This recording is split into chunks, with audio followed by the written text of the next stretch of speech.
তো ফলে ওই 3টা মাস আসলে ইলেকশনের জন্য অতটা উপযোগী না।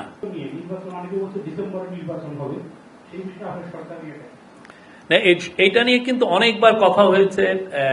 চিফ অ্যাডভাইজার, ইন্টারিম গভর্নমেন্টের অনেক অ্যাডভাইজার অনেকেই কথা বলেছেন। চিফ অ্যাডভাইজার আগে 2টা ডেট বলেছিলেন। একটা হচ্ছে যে ডিসেম্বরের মধ্যে ইলেকশন, যদি কম রিফর্ম পলিটিক্যাল পার্টিগুলো কম রিফর্ম চায় তাহলে ডিসেম্বরের মধ্যে ইলেকশন হবে, আর যদি না তারা চান যে আমরা আরো কিছুদিন থাকি সেক্ষেত্রে ইলেকশন উনি বলেছিলেন যে প্রথমার্ধে হবে। কিন্তু এখানে একটা প্র্যাকটিক্যাল একটা ইস্যু হচ্ছে যে আপনি জানেন যে এপ্রিল মাসের থেকেই কালবৈশাখী এবং ঝড় বৃষ্টির সময় শুরু হয়ে যায়। ফলে এপ্রিলের পরে যখন এপ্রিল পরে জুনে আবার মনসুন শুরু হয়ে যায়, তো ফলে ওই 3টা মাস আসলে ইলেকশনের জন্য অতটা উপযোগী না। তো সেই জন্য আমাদের ধারণা সেটা হচ্ছে যে ইলেকশন ইদার ডিসেম্বরের মধ্যে হবে, নতুবা ম্যাক্সিমাম মার্চের মধ্যে।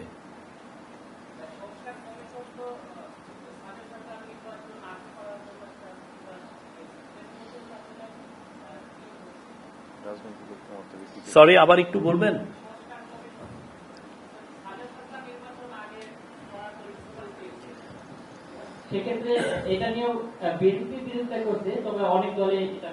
এটা ইন্টারিম গভর্নমেন্ট প্রফেসর ইউনূসের নেতৃত্বে ওনারা এই বিষয়টা ওনারা দেখবেন।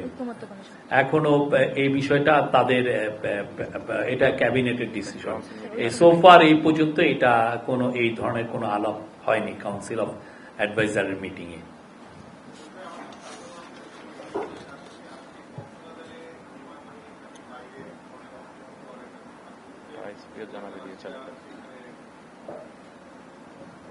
সেখানে এক ধরনের ডেমনস্ট্রেশন করছিল, গুলিতে একজন নিহত হওয়ার ঘটনাও ঘটেছে। এটা কি আসলে সরকার কোন ধরনের এটার বিষয়ে লুক আফটার করছে কিনা, নাকি সশস্ত্র বাহিনী হাতে?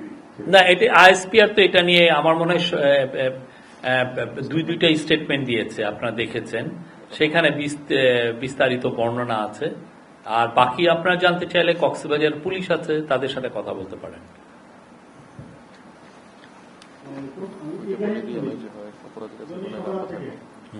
আমি একটু জানতে চাই, আপনি বলেছেন যে থার্ড পার্টি উন্নয়ন প্রকল্পগুলো ইভ্যালুয়েশন করবে, না এটা আলোচনাও হয়েছে, এটা আলোচনা হয়েছে। এটা কি আরেকটু যে আপকামিং গুলো হচ্ছে নিয়ে আলোচনা হচ্ছে, নাকি চলমান যে প্রকল্পগুলো আছে? না, অনেক বাংলাদেশের তো অনেক অনেক বড় বড় প্রকল্প হয়, এবং এই বড় প্রকল্পের ক্ষেত্রে একটা কস্ট একটা বিগ ইস্যু, এবং আমরা গত গভর্নমেন্টের সময় দেখেছি যে কিভাবে কস্টকে বাড়ানো হয়েছে। এখানে আমরা বলেওছি যে মানে কিছু প্রকল্প ব্যয় 70% বেশি। পুরো এশিয়ার মধ্যে বাংলাদেশে একটা রেলওয়ে ট্র্যাক আপনি বসান বা একটা 1 কিলোমিটার রাস্তা করেন, সব জায়গায় দেখা যাচ্ছে যে রাস্তার মানে এই প্রকল্প কস্ট অনেক বেশি।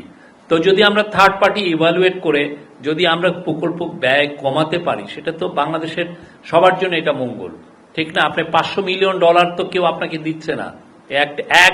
একটা থার্ড পার্টি আপনি ইভ্যালুয়েশন করে দেখছেন যে $500 মিলিয়ন আপনি কমাতে পারছেন। দ্যাট মিনস কি এক ধরনের ওই প্রকল্পে এক ধরনের পুকুর চুরির একটা আয়োজন হচ্ছিল। তো সেই জায়গায় এই ইন্টারিম গভর্নমেন্টের ডিসিশন হচ্ছে যে বড় বড় প্রকল্প যেটা সত্যিকার অর্থে এটার কস্টটা পুরো পুঙ্খানুপুঙ্খভাবে এটা নিরূপণ করা উচিত, সেগুলোর ক্ষেত্রে থার্ড পার্টি যদি কারো কাছ থেকে দিয়ে কোনো এটা কাউকে দিয়ে যদি এটা ইভালুয়েট করানো যায়, সেক্ষেত্রে অনেক ক্ষেত্রে হয়তো বা কস্টটা কমে আসবে।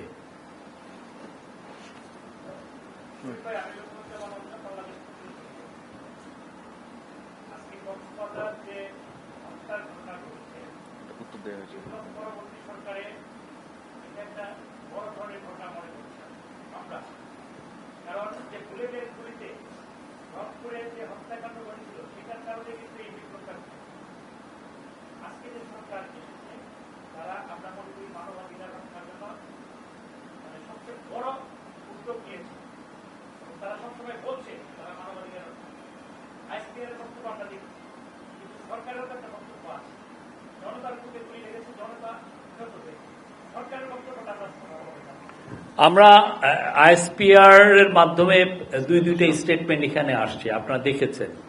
এটা একটা ল অ্যান্ড অর্ডার সিচুয়েশন ছিল, সেই সময় এই ঘটনাটা ঘটেছে। আর এইখানে যে কোনো মৃত্যুর ক্ষেত্রে যেটা হয় যে ওইটা ইনভেস্টিগেট করা হয়, এটা ইনভেস্টিগেট করা হবে। কিন্তু আর আপনি সত্যিকার অর্থে এটার সাথে রংপুরের ঘটনা মিলানোর কিছু নাই, সেটা ছিল ঠান্ডা মাথায় খুন, আমরা সবাই দেখেছি।